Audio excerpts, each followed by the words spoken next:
सिद्धिविनायक मंदिरामध्ये दान चोरीचा आरोप खरा आहे। संजय राऊतांनी राज ठाकरे यांच्या आरोपांचं समर्थन केलेलं आहे।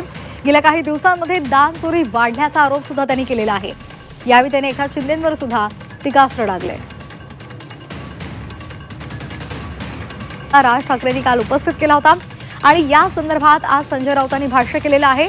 हा आरोप खरा आहे असंही त्यांनी म्हटलेलं आहे आणि त्याचबरोबर गेल्या काही दिवसात दान चोरी वाढण्याचा आरोप सुद्धा संजय राऊतांनी केले।